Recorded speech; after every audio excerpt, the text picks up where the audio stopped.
Welcome, everyone, to another episode of the Adeptus Ridiculous Podcast. My name is DK Diamantes, his name is Bricky, and oh look, it's Kirioth. It better not be War of the Beasts. But before we get into that, if you enjoy today's episode of the podcast, and maybe you want to support us monetarily, head over to patreon.com/Adeptus Ridiculous, where you can get access to the Discord, bloopers if they happen. $15 tier gets you access to all of our posters in crispy digital form. You should do it. They're great. It's great. We're great. You're great. Patreon.com/Adeptus Ridiculous. How's it going, Bricky? You know, it's going pretty good. I do have a quick little sponsorship announcement for today's video, though. I'm going to give some footage over to Shy, but real quick, this episode of Adric is sponsored by Tabletop Stronghold. Hey! Which is actually a pretty well-known brand to help with the carrying of your miniatures. I actually see these all over the place when I go to my tournaments, or people who just bring their stuff with them to like a local game store. They're really fun stuff. They're very, very cool. There are a couple of bits that are on sale right now. They have the Mag Case 2.0 and the Competitive Terrain Set 2.0. These are both carrying and display cases. They've got steel trays, magnets. They include magnets for the mini bases. They also have very adjustable like terrain heights. They have free shipping to the US, Canada, UK, Australia, New Zealand, most of the EU. And then the competitive terrain set has a ton of the different kinds of layouts with wall extensions, different kinds of tournament-ready like designs, customizable pieces, etc. And they're having a major Black Friday sale, which is the biggest ever for the company with discounts up to 40% off. The link is in the description. It's tabletopstronghold.com/ridiculous. I cannot stress this enough. This is something I see all the time. Like when they reached out to me for this sponsor, I was like, wait a minute, is this these are the big carrying cases with like the slide-in magnets and stuff? And I looked it up, and it was exactly that. I cannot stress how often I see people using these cases in the events I go to. There's at least like a good 20% of people. So I would highly, highly give it a look-see. I really like the stuff. Everyone I know likes the stuff. Link in the description. Check it out. Big Black Friday sale. Should be awesome stuff. And then also past that, Shy, you have a poster, don't you? Oh! Shy, you got a poster? No, that's next week. Oh, yeah. My bad. I thought it was next week. Or I thought it was next time. Crazy. Yeah, we're doing Realm of Ridiculous next week. That's right. And our social credit will go way up. Whatever that means, actually. It's funny when I read it. I know. I know what it means, but yeah. I can't stop thinking about the I forget the name of the guy who does the Halo announcements, like the Slayer kind of guy. Kilimanjaro. Yeah, that guy. Social credit deducted. Fair. That's so fair. One of my favorite. Anyway, hi Curio. Please don't hurt me. I've just realized as well that to be fair, Shy, I think maybe has a bit of justification in annoyance this time around because, as has been pointed out, you do host Realm of Ridiculous, DK. Yeah, but like, why is Cathay going to make our social credit score go up? Because it's based on China. Yeah. That's okay. There's a social credit thing in modern. Screw it, man. Whatever. Let's move on to the quote. I think as punishment, only DK is allowed to get to this one. What? And you have to get it right. That's how this is going to work. Or there's going to be even more ridicule. That's just. I don't make the rules. All right. Okay? Well, then give me the damn quote, Kieran. Okay. I've set you up. I don't know that you're going to get it, but we'll find out. We'll find out right now. Maybe I'm being faithless here. I craft flesh, stitch blood, splice thoughts as easily as limbs, because I made him and breathed life into him when he fell. Not the gods, me. In fact, I is the closest thing to God you will ever see in this life. So this feels like some heretical flesh working shit. Half right. Well, it's like kind of brain-like in a weird way. Because you mentioned it in that metric. Yeah, I'll give you that. To be fair, this is quite a difficult one. If it's Imperium, it's some AdMech bullshit. It's not Imperium. I'll also say it's not Chaos either. I didn't think so. Oh, well, that's great.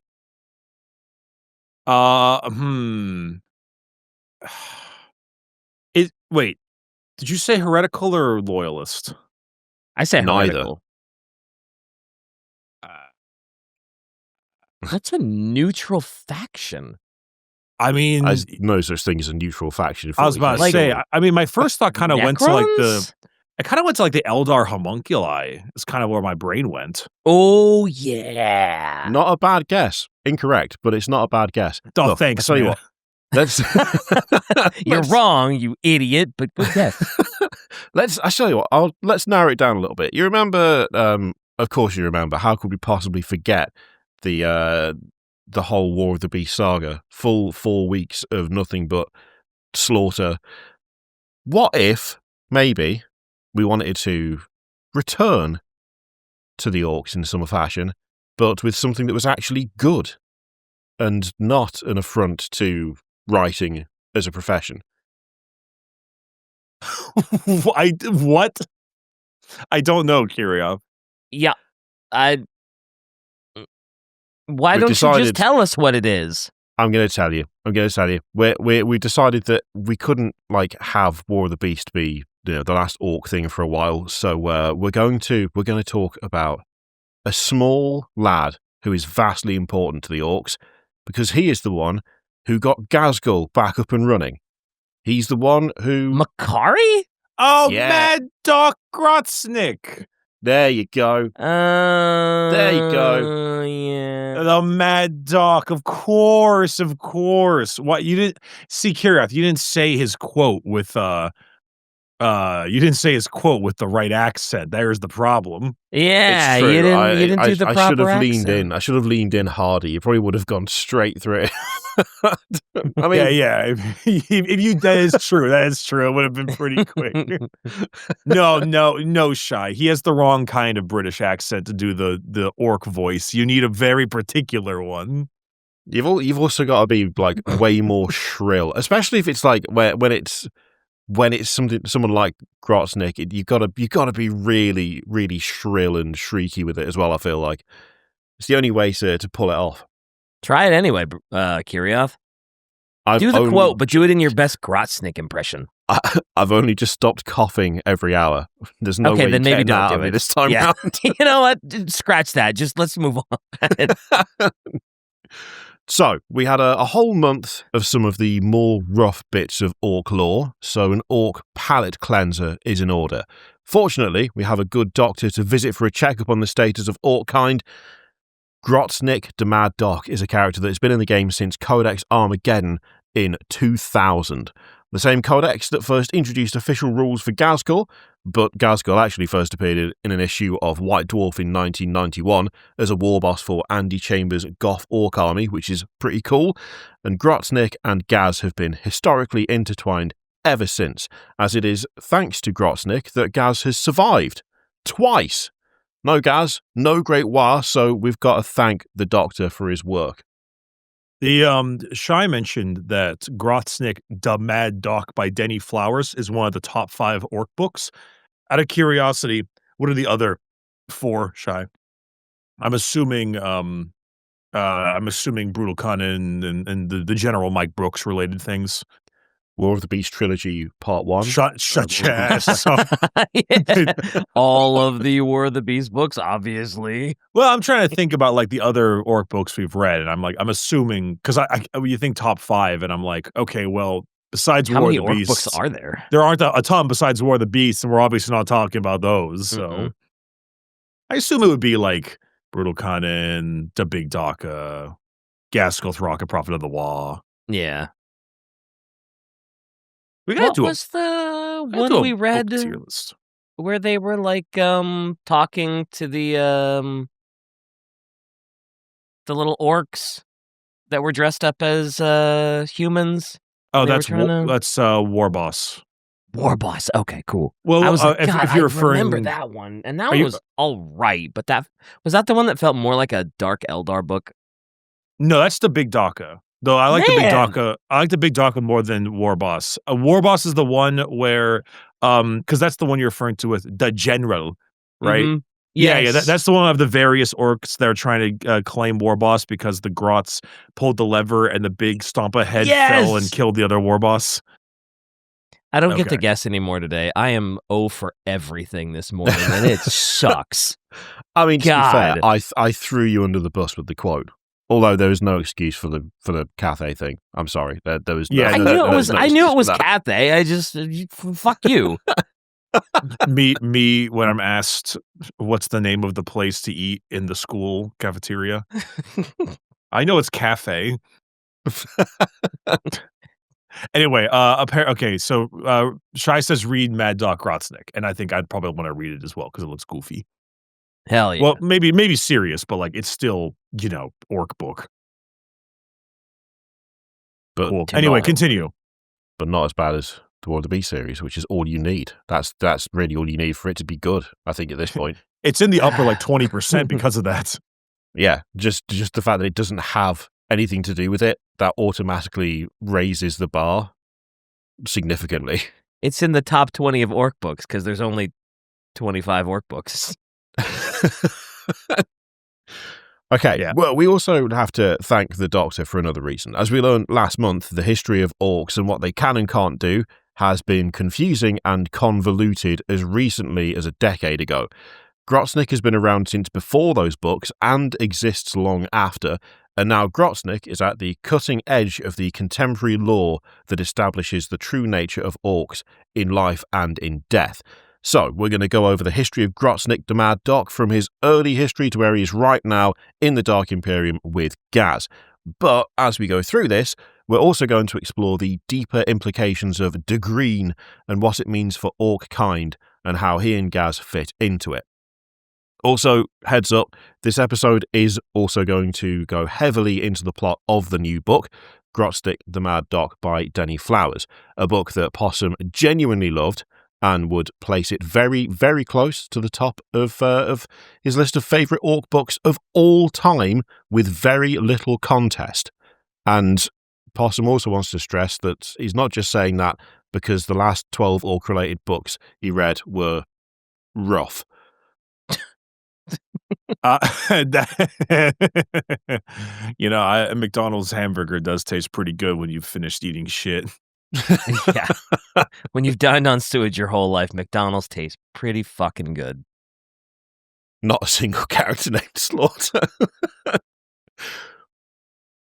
So, Grotsnik started as just your average run-of-the-mill Painboy on the world of Urk in M41. Now, it's always fun to revisit Painboys as a concept because even by orc standards, they are terrifying. Calling a Painboy a doctor is a massive understatement. In much more recent lore, even Grotsnik himself says that human doctors are very talented. He's impressed how human docs are able to stitch and mend such squishy bits. Also, a quick aside on what Grotsnik knows about humans, in conversation he has with a knob by the name of Valton, Valton asks, "How do humies make more humies?" To which Grotsnik says, "You wouldn't believe me if I told you. It's disgusting."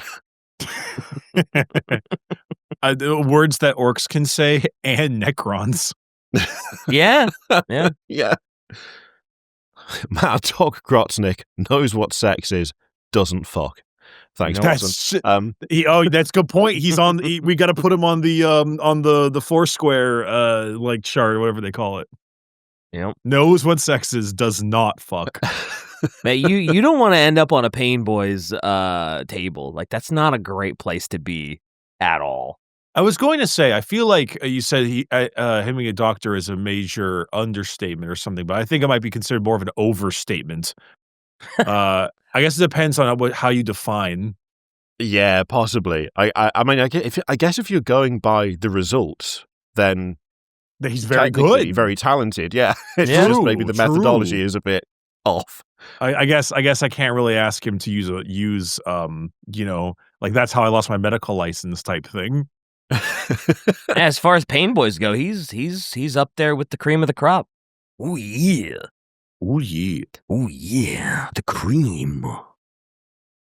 That's alarmingly good. The only real difference between a mech boy and a pain boy is what they work on. A pain boy is straight up an orc mechanic, and their obsession with their work and their dabbling in creation gives them a rush of power that tends to manifest itself in the form of madness, especially if they become more and more successful.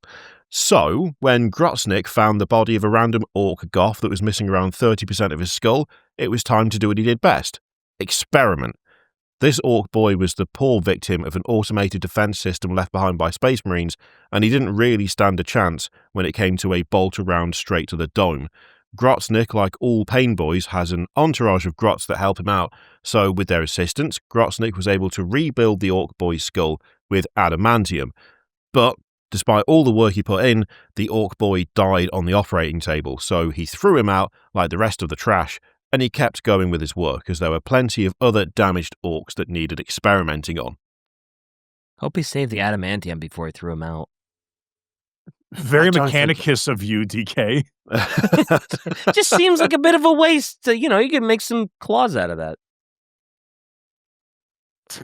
I mean, it's valuable. It's valuable material. No, I mean, he's right. It's just like, it's the speed at which DK was like, God, I hope he saved the metal. And it's just like, damn, all right, we're really going at it. All right. Recycle, damn it. The body of that orc boy was found by one of Grotsnik's grots in the trash, and it suddenly woke up.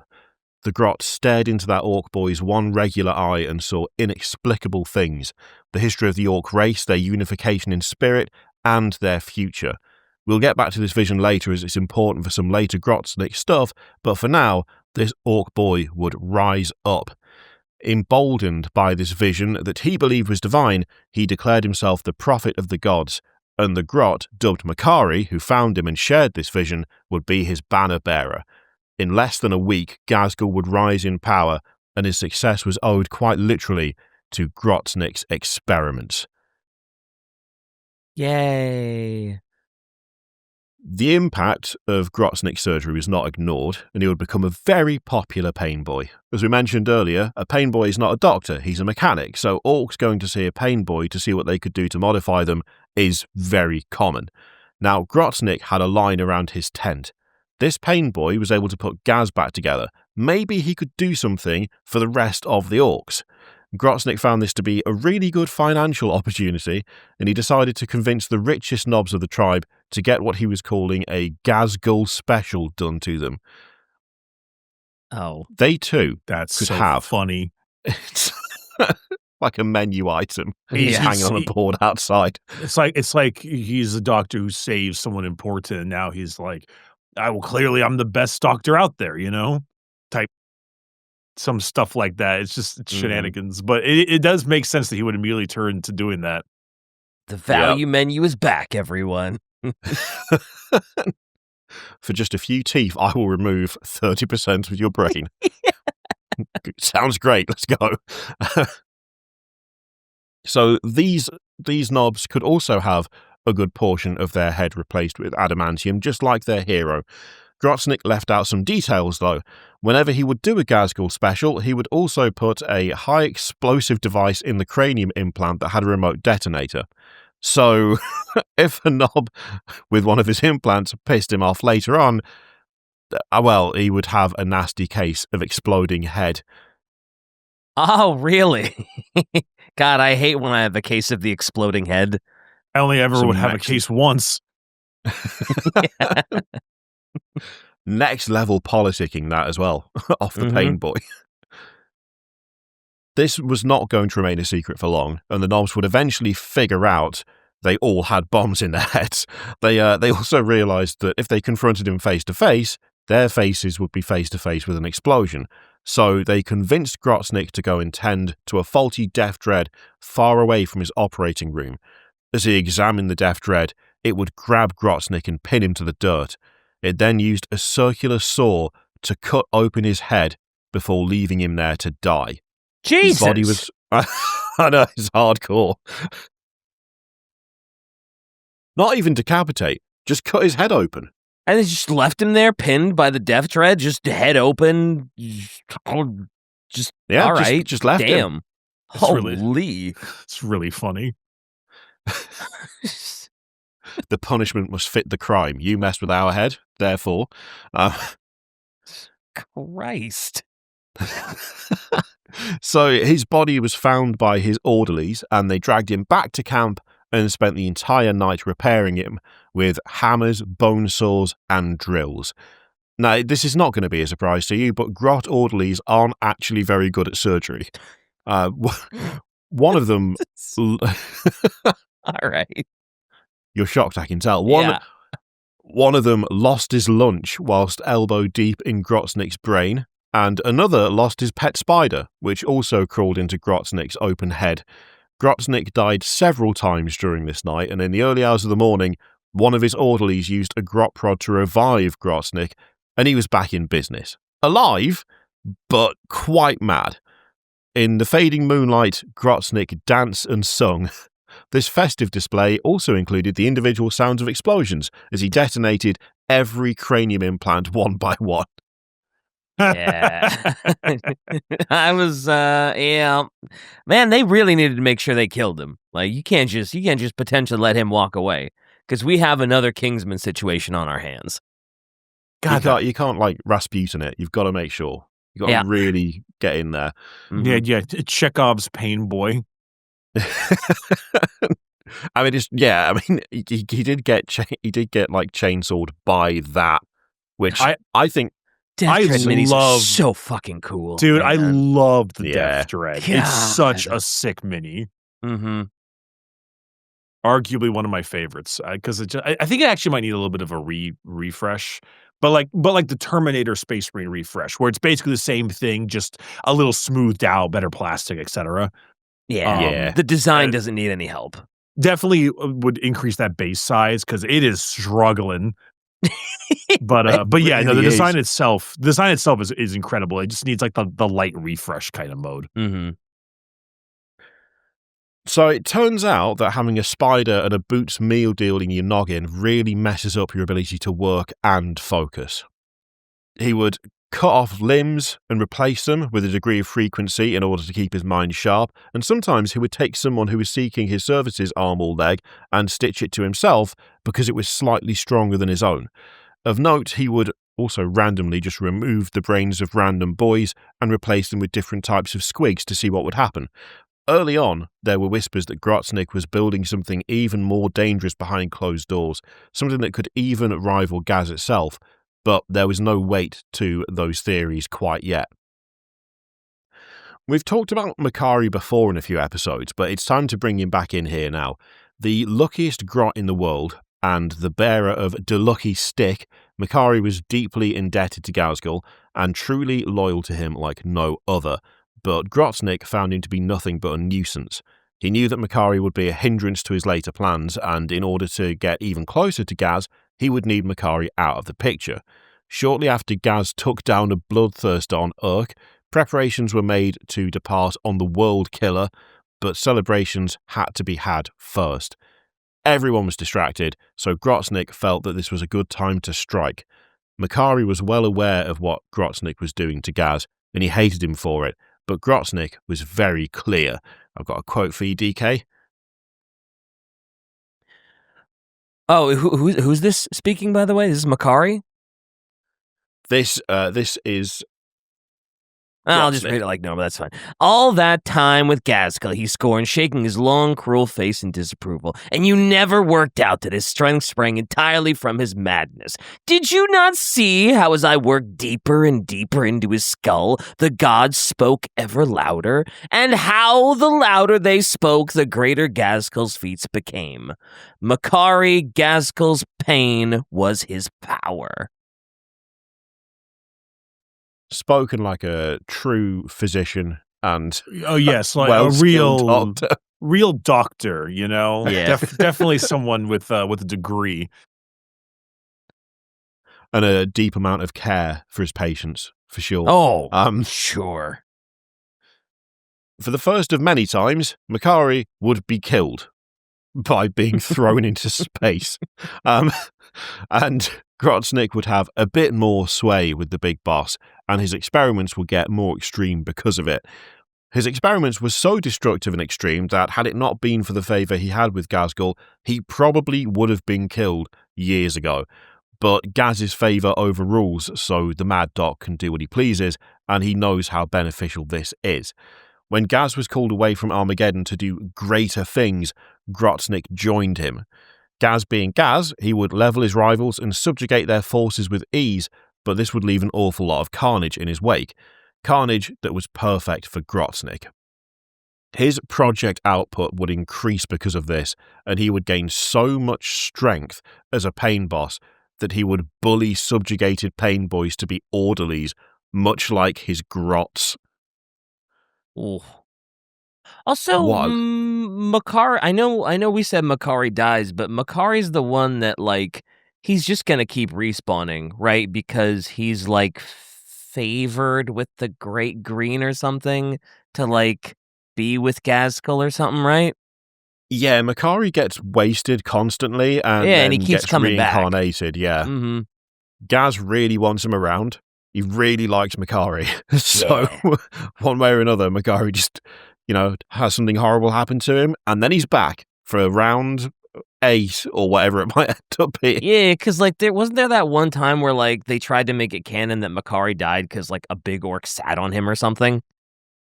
Yes. Or is that somebody else? I think he's been sat on, he got thrown into space, he got blown up by a Lehman Russ. He's gone through it. Yeah, last respawn I remember was, like, he showed up on Armageddon, I think, right? I think that was the last one, yeah. Yeah, I think he respawned on Armageddon. That's the last one I remember, anyway. Did they retcon him being sat on, or is that still around? He did get sat on, but that didn't, like, perma-kill him. Well, I don't think anything perma kills him nowadays. Yeah, because he keeps, yeah. He's too important. I can't wait for them to completely ruin Makari and tell him that he's a perpetual. No, and just don't even put it into, don't even manifest it, brother. Don't even manifest it into the ether. Yeah, stop that. God. So the first was killed, then they made it canon that Ghaz just names random Grots Makari, then they retconned that he both dies and comes back. So as is traditional with Orc lore, not confusing or self-contradictory in the slightest. Well, I say that about Orc lore, just 40k lore. I was going to say GW lore, you mean? Yeah. Not even just 40k, let's be honest. Mm-hmm.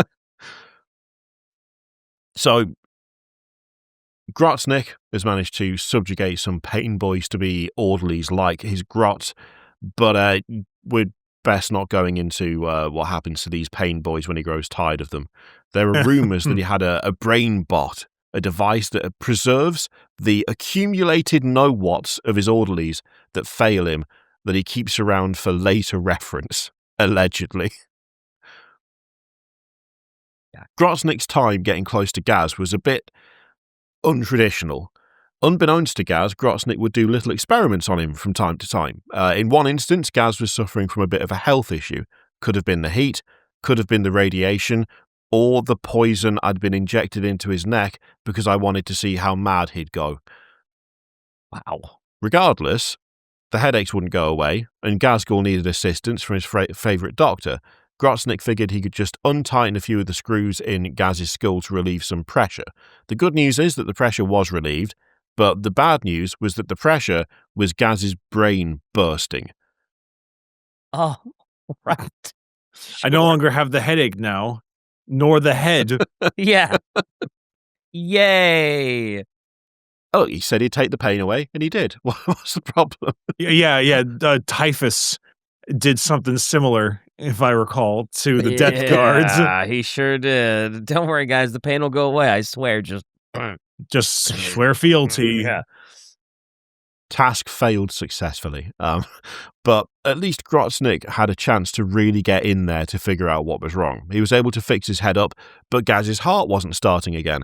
So he needed to dive in there himself to figure it out. And as he took a look at Ghaz's heart, he figured out the cause. I've got something for you here, Bricky. Well, Oh. you said his Grotsnik brain again. exploded, and then just casual, like, yeah, he was able to go in and fix that. His brain exploded, though. Look, he's very talented, all right? Grotsnik is skilled. Ghaz is hardy. What do you want? It's fine. I mean, that's true. I mean, he was decapitated, and they brought him back, and well, yeah, I guess, sure. Sorry. Anyway, sorry. Go ahead. Read the quote, Brady. So I spent a good while squinting at it, trying to work out what it might have been. When I remembered I'd injected him with molten plastic a few days previously. Supposedly, it had been a cure for the rashes on his neck, which I'd also caused with a swab dipped in used reactor coolant. But really, it had just been a bit of spite on my part. For a moment there, I almost regretted having done it.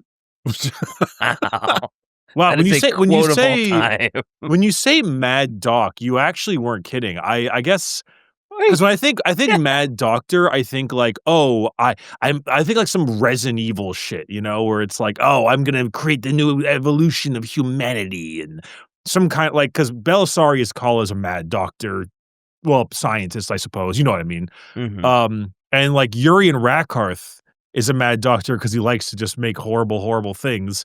Bile is a Mad Doctor because he likes to, you know, try to like create more powerful stuff. But he's just like crazy. Yeah. Yeah, I think he's just actually where the others have got a drive to achieve. I think Grotsnik, maybe there was some of that, but he's just off the deep end at this point. He's just lost his sweet mind. Well, he just does whatever he likes. He doesn't have to care about, I mean, well, the others don't care about morality either, but like he's not really constrained by some kind of care for anything. He just kind of likes to do. Yeah. And he is right. I mean, madness and pain does make Ghaz stronger. That is true because, you know, Orc and all that stuff. But I guess he's just kind of funny because he's just like, yeah, he's just kind of cuckoo. Yeah. Let me inject molten plastic into you and see what happens. Great. It's the bit where he's like, it had been a cure for the rashes on his neck, which I also caused. Which I caused, yeah. It's a little bit of, but really it had just been a bit of spite on my part. Like he knows that Ghaz gets stronger through madness and pain, but that one specifically, if it was out of spite, it wasn't to make him stronger. He just felt like hurting him, and that's like a slightly different level of being insane. There's a darker edge to that. It's definitely because it's like that. It's the thing with the orcs, right? Because you know orcs are so funny, goofy, but they are like quite terrifying to non-orcs, right? Oh yeah. And so it's kind of just like to us, where he's like, yeah, I just kind of wanted to hurt him, so I injected him with stuff. But like other orcs are terrified of the dude, which is even more frightening because I mean orcs don't scare easily, right? Yeah. He make a great Night Lord. No, the Night Lords are like, you're killing them too quickly. You gotta let them. You gotta make them suffer. It's gotta take longer. You gotta savor the flavor, the finer bits. Come on. Even after all of that, he was able to get Ghaz back in working order, and it was like nothing happened. Sort of. Despite being surrounded by Goths for a good portion of his twisted career, Grotsnik was not actually a Goth. He was a Deathskull through and through, and Grotsnik would feed into his Deathskull tendencies with the formation of his own Schism warband, composed of other Deathskulls as well as freebooters and Painboys that he hadn't promoted to extended USB storage. This warband, called De Corpse Looters, which is so on the nose as a name. I wonder what they do. They set out to harvest corpses from battlefields by either cleaning up the messes after a fight, or starting a fight themselves and then cleaning up the mess that they've made. The goal is to harvest anything that they think either Grotsnik himself would like, or things he has specifically asked for. This warband is home to many a customised cyborg that he refers to as his Stitch Boys.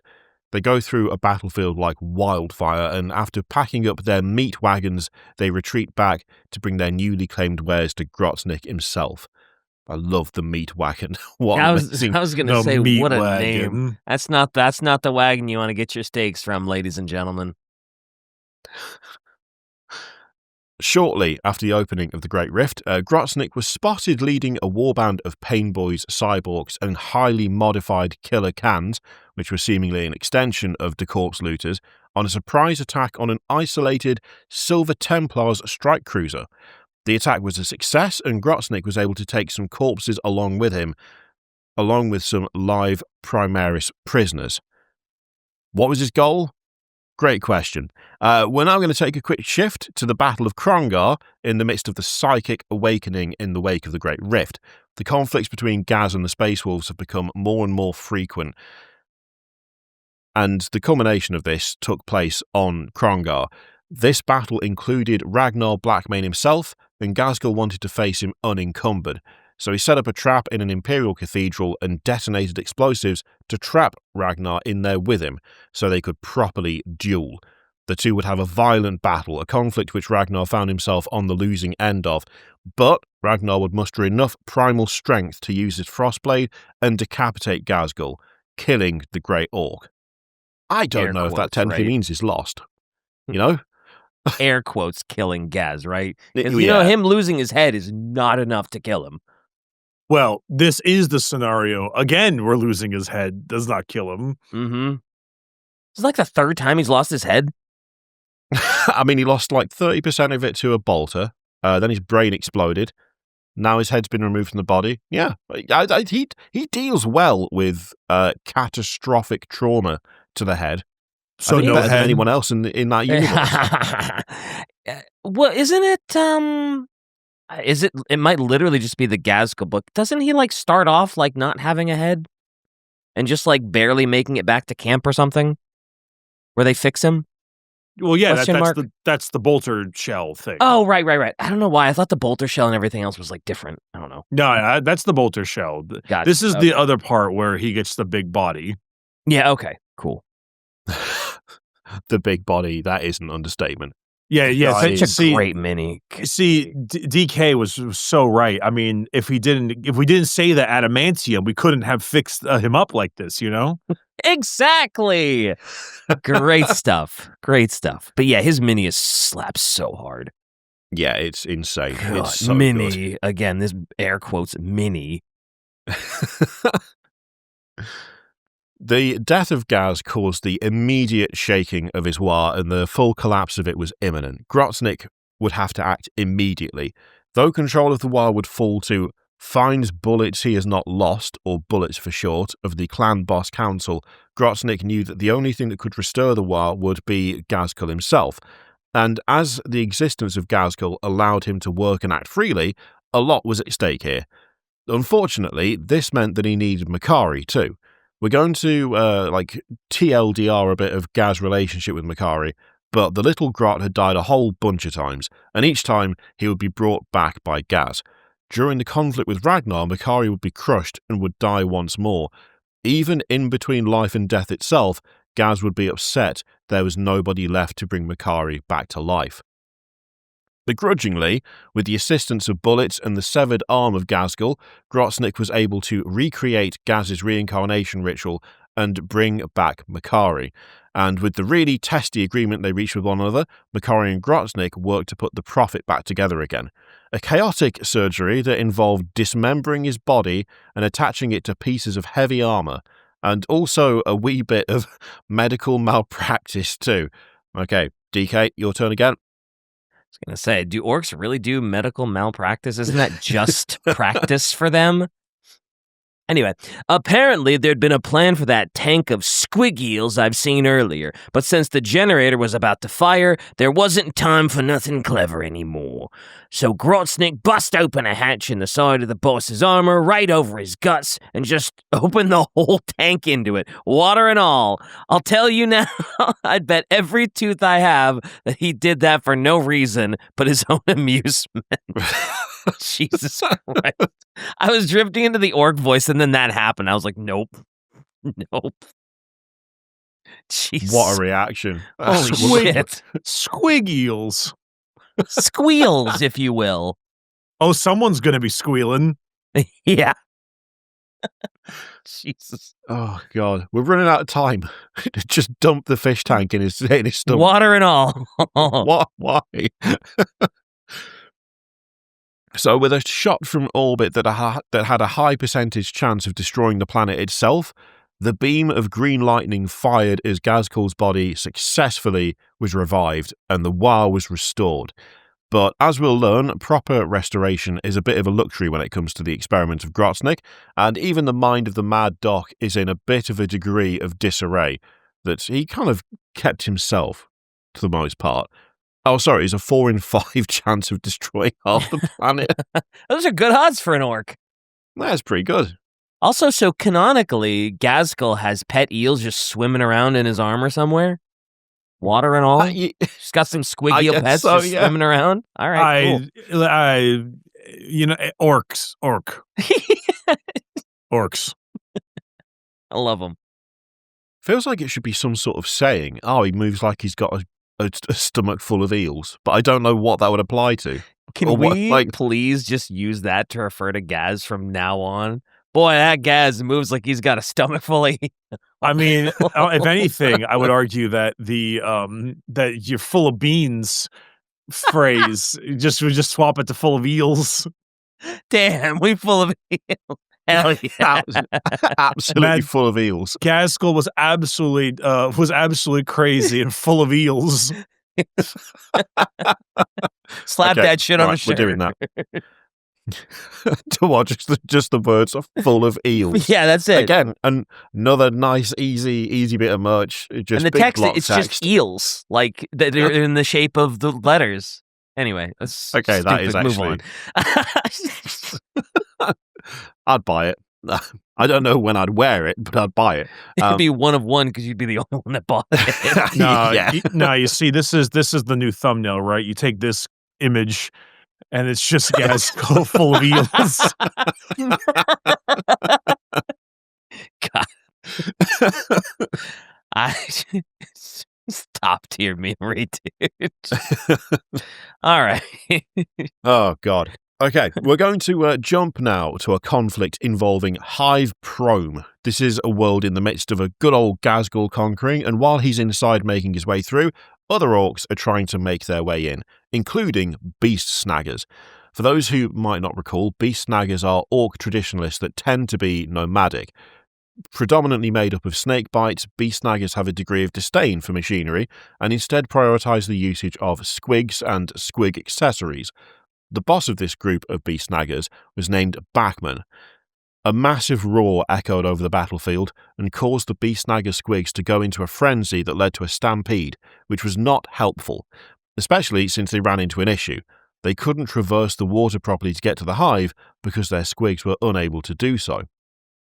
So they had to make a deal with some mech boys, who were less than helpful. In the midst of all of this, an unmarked battle wagon, covered in grots, wearing face masks, spraying needles everywhere, knocked down a few of the boys as well as the larger squigs that were freaking out. Conveniently stopping on the beast snagger's Painboy, the vehicle opened up, revealing a very large orc who was more than willing to help those who were either injured and or parked on. This orc was, of course, Grotsnik, a more stoic Grotsnik than we've seen in the past, but more menacing as well. Less mad scientist and more Hannibal Lecter in tone and presence. But there may be a good reason for this. A bit ago, we mentioned the brain bot that allegedly contained the brains of those Painboys that worked under him that he began to disrespect. But he was doing something else with some brains at his disposal. Here's an attempt of him trying to carry a conversation. There you go, Bricky. Oh boy. Okay. That's not it, you stupid.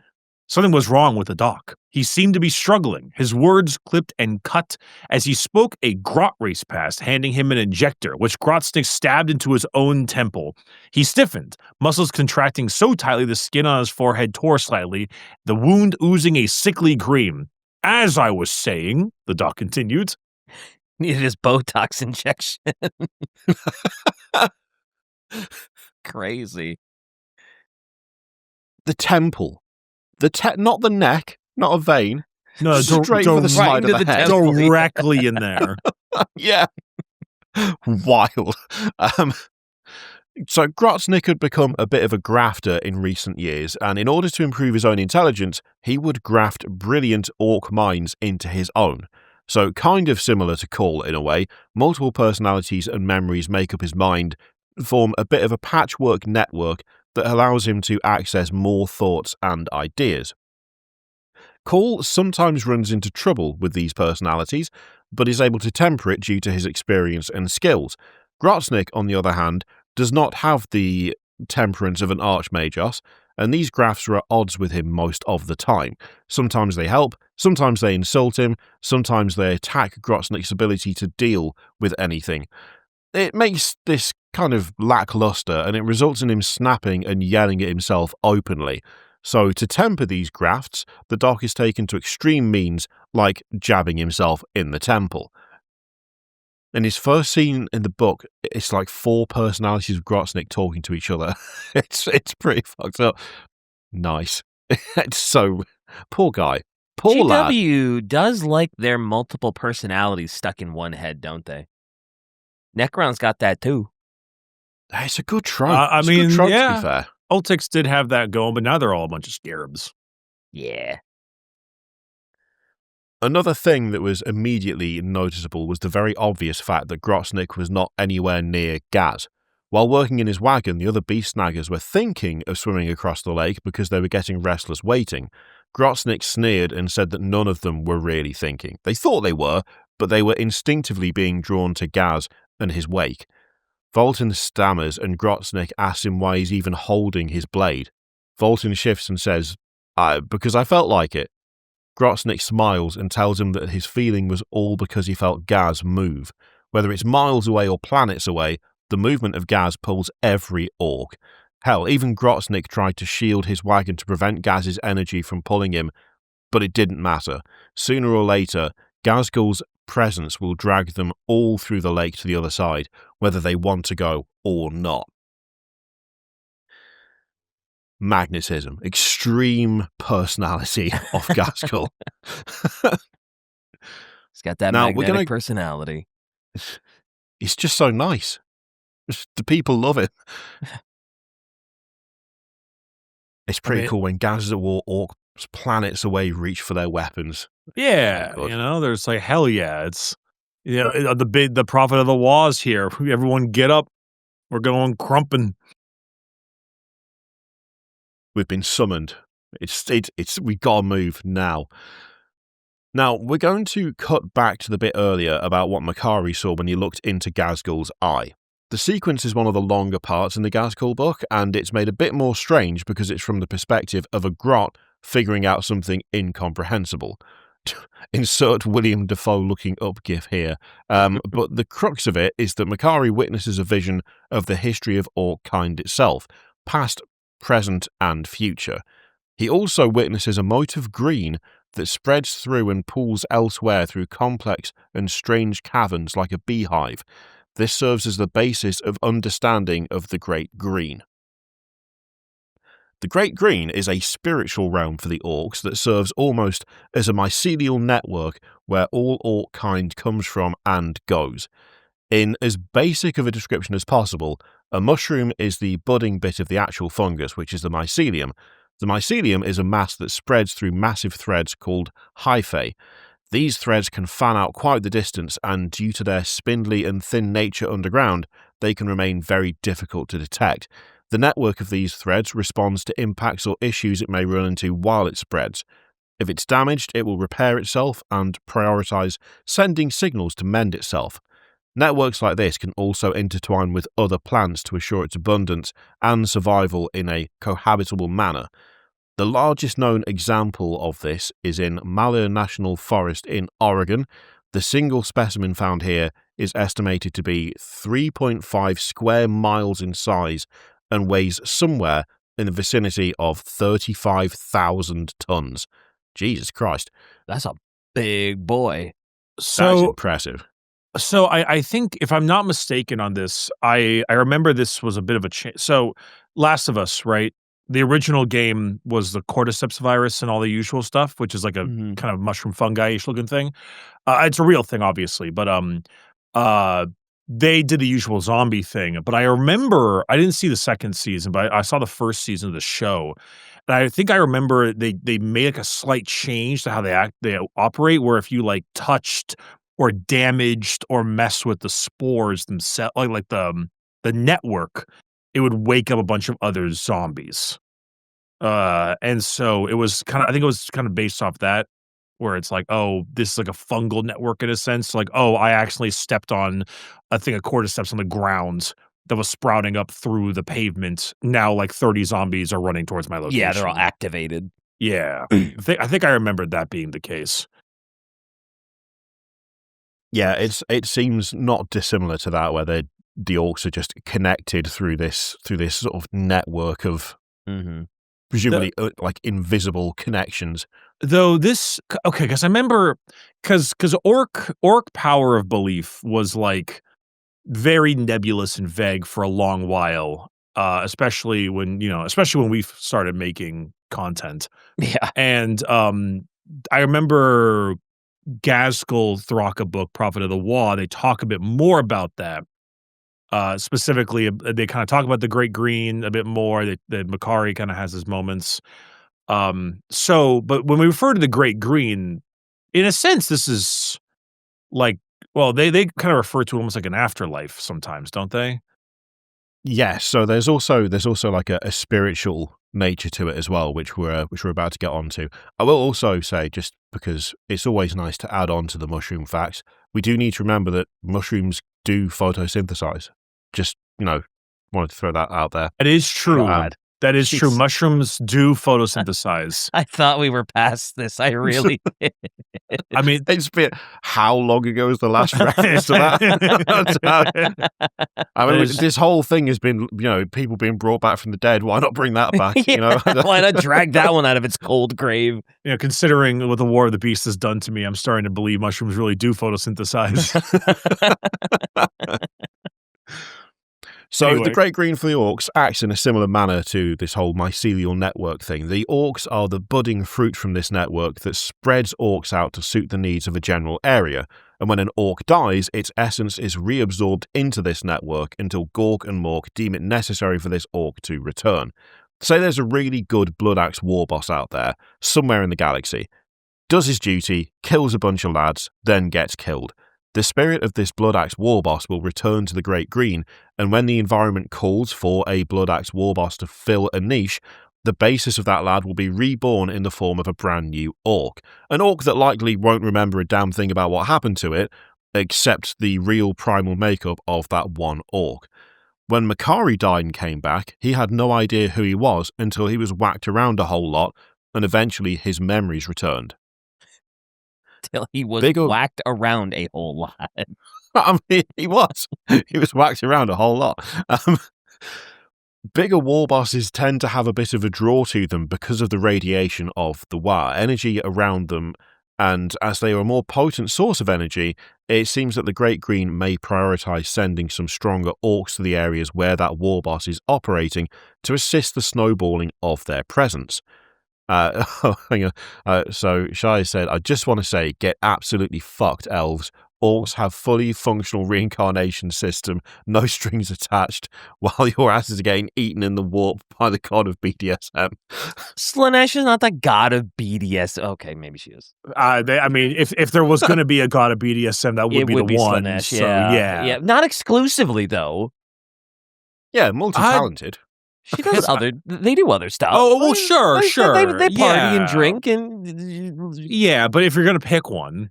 Yeah, I guess. Also, that actually is kind of interesting, too, because, like, I can't quite tell, because Makari is a bit of a different thing, because you can assume in that case that all Orcs can, can reincarnate, right, to an extent, which does something I don't like, which is make the death of an Orc character not mean anything.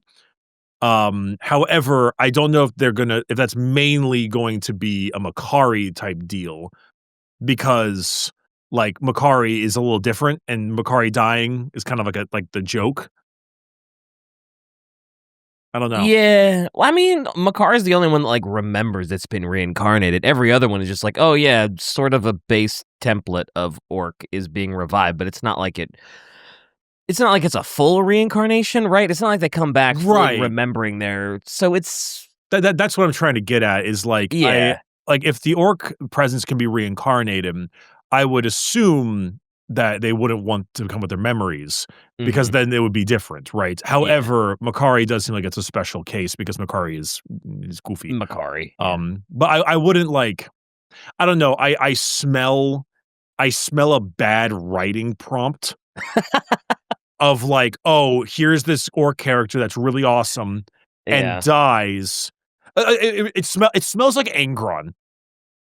You know? It smells of like either Angron or like, I don't want to say perpetual because it's not quite that, but it is that same sort of like, you've got an important Orc character, we can't afford to lose them, we're just going to keep reviving them. Yeah, that's what it smells like. It smells like having a Deus Ex Machina if they ever wanted to kill someone off and the fan base is upset about it and then they bring them back type deal. But we'll see. Maybe they'll show some restraint. GW? What? Yeah, we'll see. Anyway, that man's full of eels. Yeah, kind of. Somehow Palpatine returned. Somehow Ghazghkull returned. Yeah. No, I will say I do like Ghazghkull being reincarnated by an insane doctor. It's a much better lore option. Imagine if he didn't even want to come back. He's actually kind of had enough at this point, but there's always a Painboy going, oh, you know what? I reckon I could get another few years out of the remains of this hugely important prophet. Let's see what I can do. And in the Great Green, Ghaz is like, for fuck, come on, I just want a nap. Just give me 2 nights sleep, please. Ghaz is pretty depressed through his entire book. It's what's the thing? Suffering from success. Yeah, a little bit of that. Now, we are going to come back to Ghaz. The prophet of Gork and Mork is very different, and his impact on the Great Green is highly unusual. So, in Grotsnik's own words, DK? You see, he's bigger than the space he occupies, like an all-encompassing wah compressed into a finite point, an army condensed into a single orc. It shouldn't work.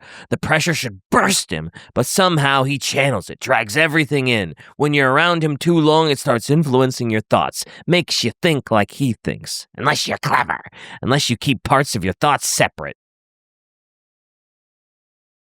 Bit of a humble brag there.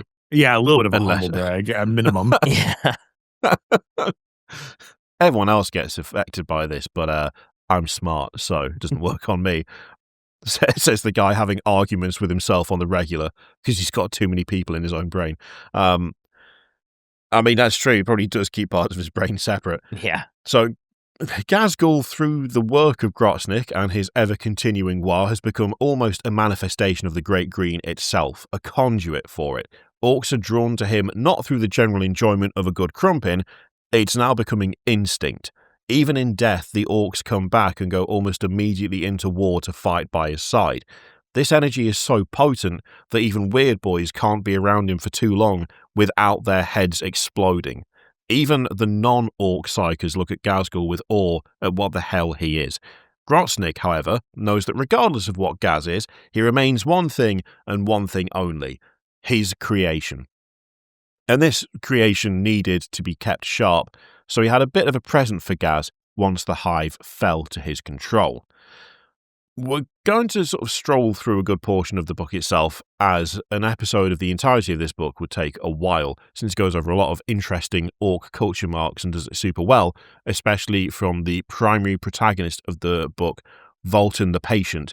But one thing to note about the hive is that it wasn't what it seemed. It wasn't just normal humans that were in control of the hive, they were part of the hive mind. Genestealers had infiltrated the planet, and Grotsnik took great interest in their biology and began to experiment with it for a bit, for means that seemed to be out of curiosity more than anything else at this particular moment. I mean, even when it's just out of curiosity, you know it's going to end up bad. I mean, Mad Grot being curious about something is already a bit of a terrifying prospect. Yeah. You do not want to be the thing that makes a guy called the Mad Dok go, ooh, oh, I want to tinker with that. You don't want to be on his operating table. Shai says apparently in that book, the loyalist humans are really creepy. I wonder if they were doing like a, how do you say it? Like where they kind of have like a juxtaposition there. Or aren't the loyalist humans all a little creepy? Yeah, I mean, I guess they. Oh, because they're doing weird genetic stuff as well. Okay, so yeah, it was like the flip of a coin type thing, right? Mm-hmm. Yeah. The other side of a coin, however you say it. So eventually, the inevitable would happen, and Ghazghkull would wipe out the leadership of the Hive and find himself atop the throne. Grotsnik met him at the top and mockingly pointed out that he'd found another one. Ghaz did not respond because Ghaz was a bit dinged up at the moment. His armour was cracked and his skin was scarred, and Grotsnik offered him some treatment if he hadn't found another Stitcher to do so yet. And Ghaz basically told him to shut up with a voice that was like an earthquake. Grotsnik thought that was pretty funny and pointed out that he needed his services twice before, and he'll always need his services. Grotsnik wondered how much was left of the stupid orc who let his head get splattered, because he thought that orc died a long time ago, piece by piece. Grotsnik wondered what crawled into the hole that was left in Ghaz's head. Finally, Ghazghkull got a bit pissed and advanced towards Grotsnik, asking him if he wanted to test his patience. Grotsnik said he had two minds about it. Probably 100% accurate, not even a sarcastic That's response. very funny. But one of them really wanted to. He pressed a button on his wrist and the back of his pain wagon opened. From it emerged an orc, sort of. It was the shape of an orc, but something was wrong. Its legs were bent backwards, it had patchwork skin, swollen arms, and crimson eyes. To Volton, this orc looked familiar, as it was one of his former crewmen, but it was also something else, something alien. A hybrid abomination of Genestealer and Ork. Oh my God. Jesus. Oh. The Mad Dok. You gone too far, Doc. You gone too goddamn far. Jesus Christ. That thing must have been. Ugh. I want to see art of it, actually. Yeah, I mean, that's absolutely horrifying. Like, really, really bad. Wait, Shai, was this Genestealer-Ork hybrid originally a thing that was retconned and now they brought back with the Mad Dok or something of that nature? Because there's a lot of interesting new stuff we were learning from these orc books. Mm-hmm. Oh, the old school Genestealer-Orks. Oh, yeah. There were Genestealer-Orks? There were also Necron Pariahs. Yeah. I wonder if this is more just like a fun, like, dig. A cheeky nod. Yeah, cheeky nod. That'd be cool. Yeah, he's full of eels, you know? Yeah. I'm trying to remember when Genestealer-Orks were a thing. It was a while ago, right? I didn't even know they were a thing. Like, were there minis for these things, or were they just story things? That's a good question. Necron Pariahs, did they have minis, or were they just in Dawn of War? Oh, they had minis. They were great as well. Okay, I didn't play Necrons back then. Oh yeah, they were hella old. Oh God damn, yeah. Yeesh. Well, I did see the Necron Pariah minis. My buddy had them in his Necron army in 7th. Or maybe they weren't in 7th, but he was using them like the minis. They had the tube. They had that shitty green plastic tube that they would put in the warriors. Yeah, they did. As well. Oh my God! Yeah. The tube is awful, but I kind of miss the tube. Look at look at them tubes. Oh my boy, goodness. that is. Yeah. God, that's so funny. It follows the same concept of like the Human Reaper from Mass Effect 2, and it's just it really does. Yeah. So yeah, because they're Necrons built out of human pariahs, right? Which are blanks, which is really, really hard to do because there's like no blanks. But you know, oh boy, those are terrible. I mean, to be fair, they also, I believe they were with the original codex for the Necrons in 3rd edition. So when they came out, I'm pretty sure they were metal. I seem to remember because I had some, and good lord, the weapons, they bent like you wouldn't believe, because where the tube is, obviously they arrive like not assembled.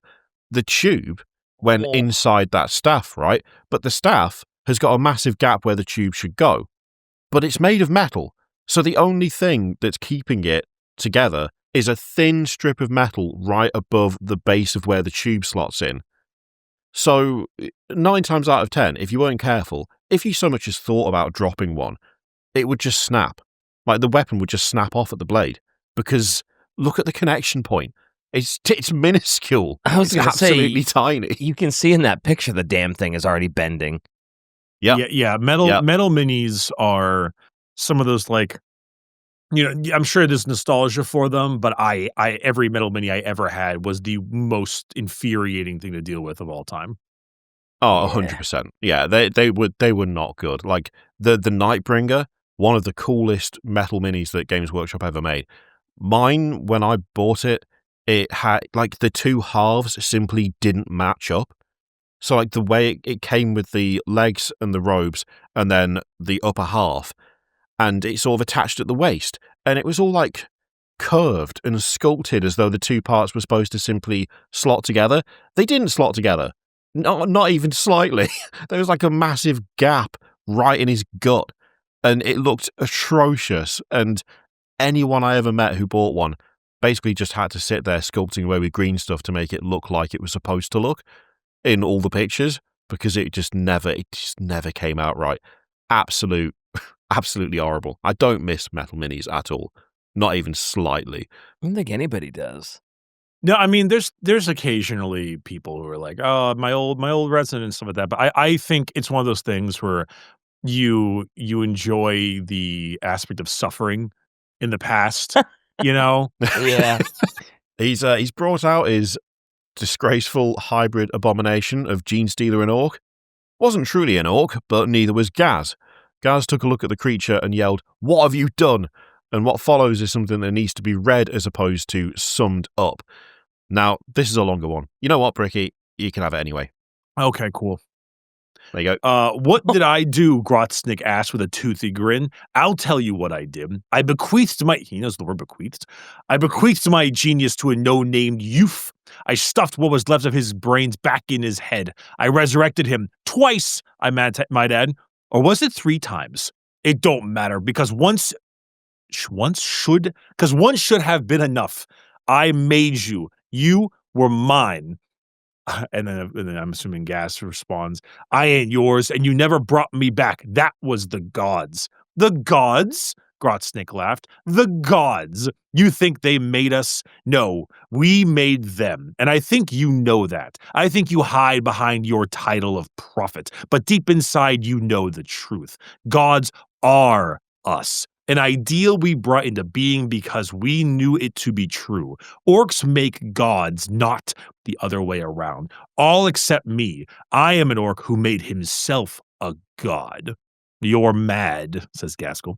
Mad? Nah. I'm real calm. Really, really calm. Calmer than any orc has ever been. You know why? Grotsnik continued. Because I took out all the anger. That sizzling hatred, I extracted it, distilled it, refined it. And you know where I put it. My bitterness, my rage. He looked at the creature and smiled, the way a runt herd might smile at a particularly astute grot. Yeah, that boy crazy. Rather interesting little thing they're throwing out there, though, right? A bit of an interesting implication. Mm-hmm. Because, I mean, it's hard to take him at his word because he's Grotsnik, and Grotsnik is mad. But, there is the concept of, like, whoa, is Gork and Mork actually a thing? But in reality, I'm pretty sure they are. But it's like, but obviously gods are made by emotion in the world of Warhammer, That's so true. it's kind of like a... Interesting He might have concept. accidentally hit on something whilst ranting and raving like a lunatic. A broken dock is right twice a day. Well, you tried with that saying anyway. That was funny. Come on. That was it wasn't bad. It wasn't bad. I enjoyed it. Don't humor it. Come on.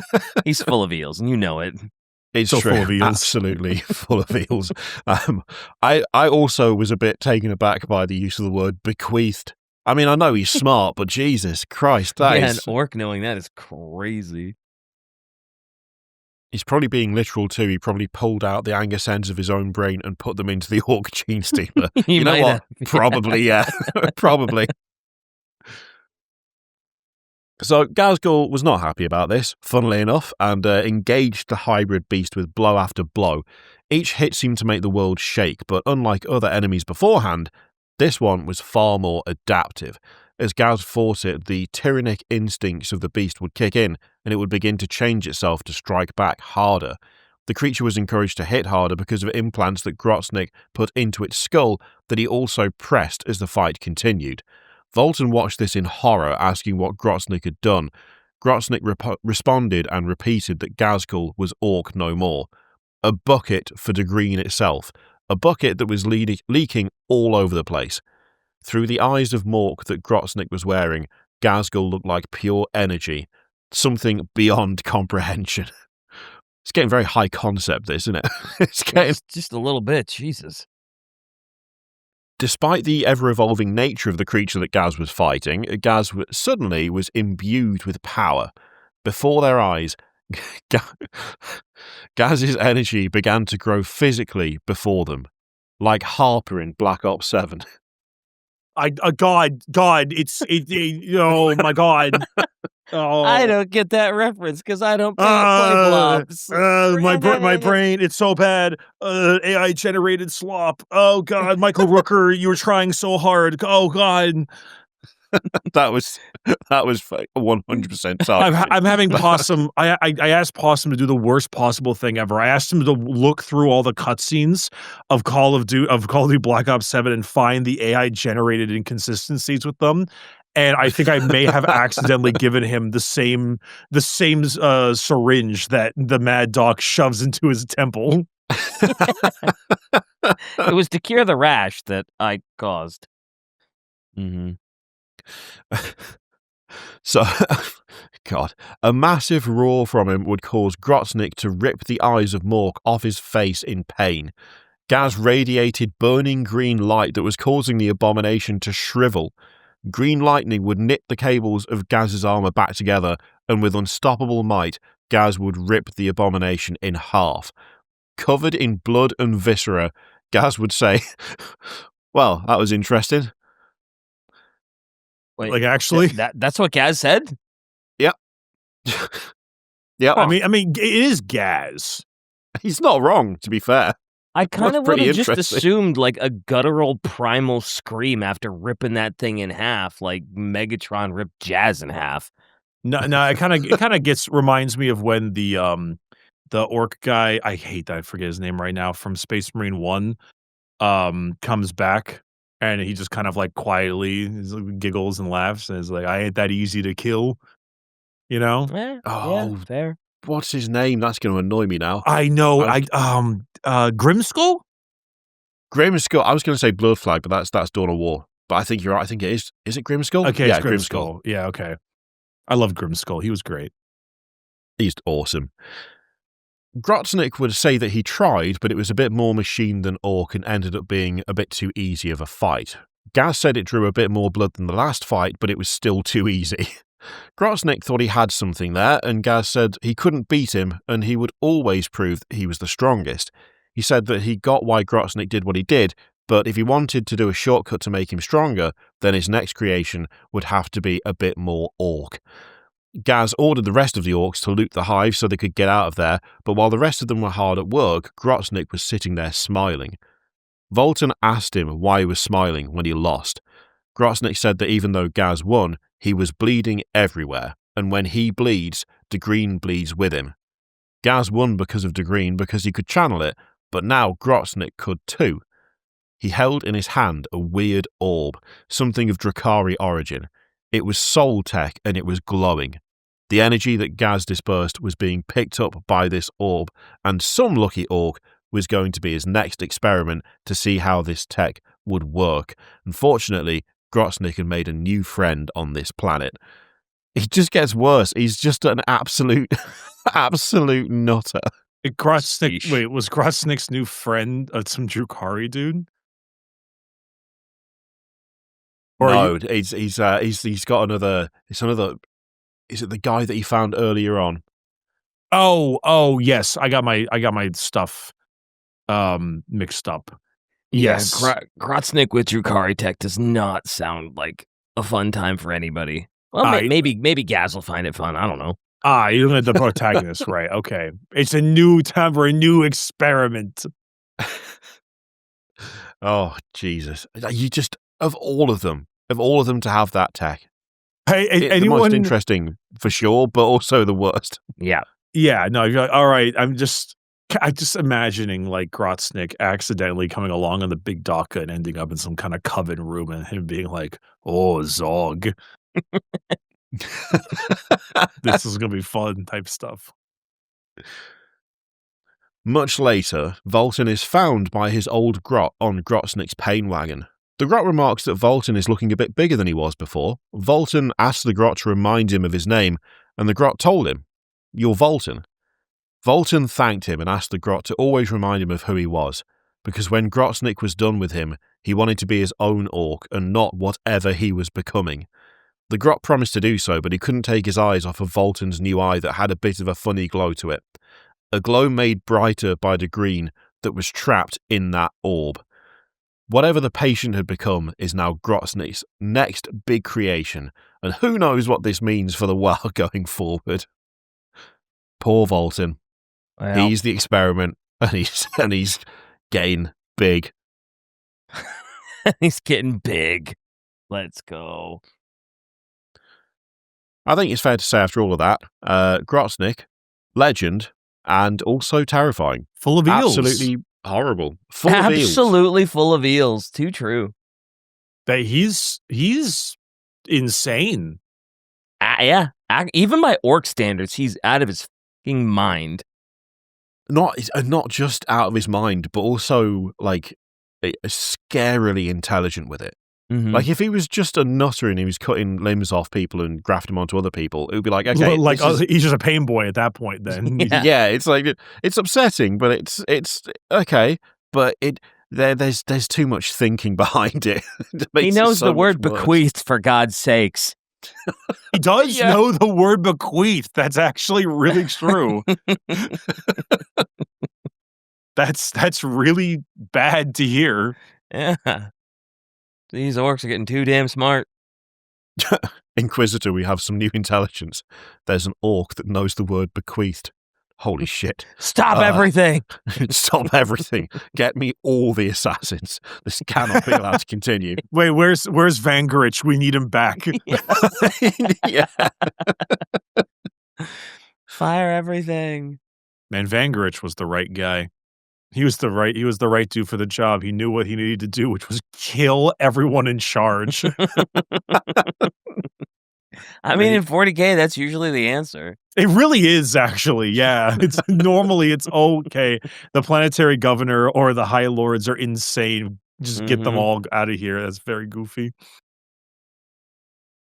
He's insanely smart in the book, but that depends on the personality that is currently on. Sometimes he's super well spoken, but at one point he just becomes a feral lunatic that attacks everything on sight like a zombie. I'm imagining him. I didn't read the book, but I can imagine him doing something where he's upset with the personality in his brain. So he's like, "I'm just going to fix this right now." He starts punching himself in the head really hard until eventually something shifts. Just like scanning through the channels on like an old TV, just trying to get the right one to hook in. Yep. There we go. Now I can do my job instead of try and eat this guy's face. Me taking the white, yellow, and red cables to put in the back of the TV and accidentally swapping the red and the yellow. So when I turn my TV on, it goes, and I realize I gotta swap that back. I'm thank God for HDMI. Screw it. The Mad Dog, he's funny. He's insane. Humorous I think he and might be a entertaining. new favorite, honestly. Just absolutely batshit behavior all round, but with a purpose. And I know we've said this before, and he knows the word bequeathed. And that by itself, that is at least plus 2 points. Him knowing the word bequeathed is quite impressive. By orc standards, that's like, that's upper echelon intelligence, right? That 100%, yeah. Absolutely 100%. Goofy is eels. Yeah, we do mention a lot of stuff in the book, but I have been told it's very much worth reading, especially considering that Possum and Shy both consider it some of the best orc books out there. Yeah, and again, to stress that Possum isn't just saying that because, he had to read The War of the Beast.